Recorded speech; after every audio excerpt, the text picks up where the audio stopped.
आप सभी लोगों का स्वागत है। आइए आज इस वीडियो में जानते हैं कि कैसे मिलता है पितरों को भोजन। साथ में जानिए श्राद्ध करने से मिलते हैं कौन से 6 लाभ। प्राय कुछ लोग यह शंका करते हैं कि श्राद्ध में समर्पित की गई वस्तुएं पितरों को कैसे मिलती हैं। कर्मों की विभिन्नता के कारण मरने के बाद गतियां भी भिन्न भिन्न होती हैं। कोई देवता, कोई पितर, कोई प्रेत, कोई हाथी, कोई चींटी, कोई वृक्ष और कोई तृण बन जाता है। तब मन में ये शंका होती है कि छोटे से पिंड से अलग अलग योनियों में पितरों की तृप्ति कैसे मिलती है। इस शंका का स्कंद पुराण में बहुत सुंदर समाधान मिलता है। कर्दम ने महायोगी महाकाल से पूछा, मनुष्यों द्वारा पितरों के लिए जो तर्पण या पिंडदान किया जाता है तो वह जल पिंड आदि तो यहीं रह जाता है, फिर पितरों के पास वे वस्तुएं कैसे पहुंचती हैं और कैसे पितरों को तृप्ति होती है। भगवान महाकाल ने बताया कि विश्व नेता ने ऐसी व्यवस्था कर रखी है कि श्राद्ध की सामग्री उनके अनुरूप होकर पितरों के पास पहुंचती है। इस व्यवस्था के अधिपति हैं अग्नि, वैश्यात आदि। पितरों और देवताओं की योनि ऐसी है कि वे दूर से कही हुई बातें सुन लेते हैं, दूर की पूजा ग्रहण कर लेते हैं और दूर से कही गई स्तुति से भी प्रसन्न हो जाते हैं। वे भूत, भविष्य व वर्तमान सब जानते हैं और सभी जगह पहुंच सकते हैं। 5 तन्मात्राएं मन, बुद्धि, अहंकार और प्रकृति, इन 9 तत्वों से उनका शरीर बना होता है और इसके भीतर 10वें तत्व के रूप में साक्षात भगवान पुरुषोत्तम उसमें निवास करते हैं। इसलिए देवता और पितर गंध व रस तत्व से तृप्त होते हैं, शब्द तत्व से तृप्त रहते हैं और स्पर्श तत्व को ग्रहण करते हैं।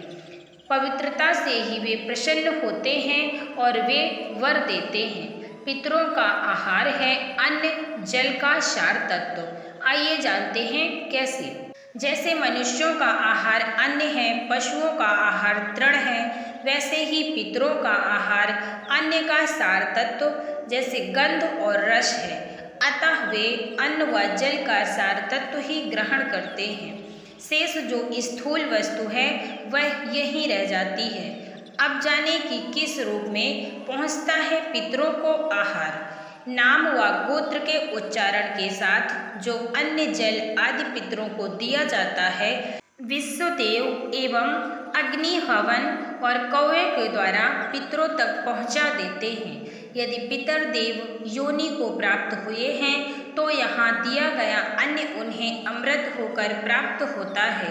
यदि गंधर्व बन गए हैं तो वह अन्न उन्हें भोगों के रूप में प्राप्त होता है।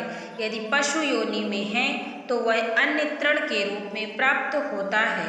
नाग योनि में वायु रूप से, यक्ष योनि में पान रूप से, राक्षस योनि में अमिष रूप में, दानव योनि में मांस रूप में, प्रेत योनि में रुधिर रूप में और मनुष्य बन जाने पर भोगने योग्य तृप्तिकारक पदार्थों के रूप में प्राप्त होता है। जिस प्रकार बछड़ा झुंड में अपनी माँ को ढूंढ ही लेता है, उसी प्रकार नाम, गोत्र, हृदय की भक्ति एवं देश काल आदि के सहारे दिए गए पदार्थों को मंत्र पितरों के पास पहुँचा देते हैं। जीव चाहे सैकड़ों योनियों को भी पार क्यों ना कर गया हो, तृप्ति तो उसके पास पहुँच ही जाती है। एक छोटी सी कथा में सुनते हैं कि कैसे श्री राम द्वारा श्राद्ध में आमंत्रित ब्राह्मणों में सीता जी ने किए राजा दशरथ व पितरों के दर्शन। श्राद्ध में आमंत्रित ब्राह्मण पितरों के प्रतिनिधि रूप होते हैं। एक बार पुष्कर में श्री राम जी अपने पिता दशरथ जी का श्राद्ध कर रहे थे। राम जी जब ब्राह्मणों को भोजन कराने लगे तो सीता जी वृक्ष की ओट में खड़ी हो गई।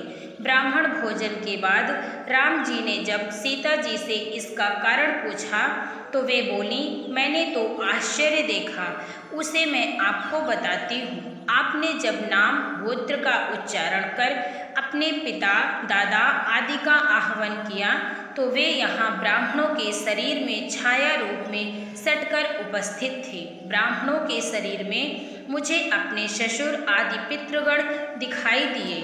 फिर भला मैं मर्यादा का उल्लंघन कर वहाँ कैसे खड़ी रहती हूँ, इसलिए मैं ओट में हो गई। कहते हैं कि तुलसी से पिंडार्चन किए जाने पर पितरगण तृप्त रहते हैं। तुलसी की गंध से प्रसन्न होकर गरुड़ पर सवार होकर विष्णु लोक चले जाते हैं।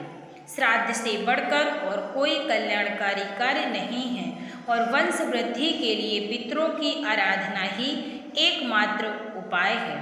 कहते हैं कि पितर प्रसन्न तो सभी देवता प्रसन्न हैं।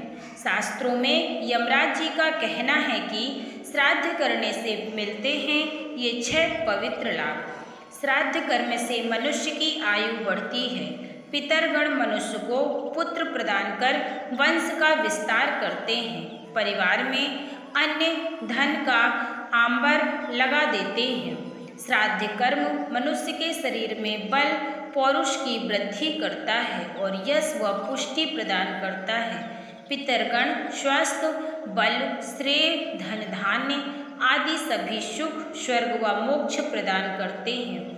श्रद्धापूर्वक श्राद्ध करने वाले के परिवार में कोई क्लेश नहीं रहता, वरन वह समस्त जगत को तृप्त कर देता है।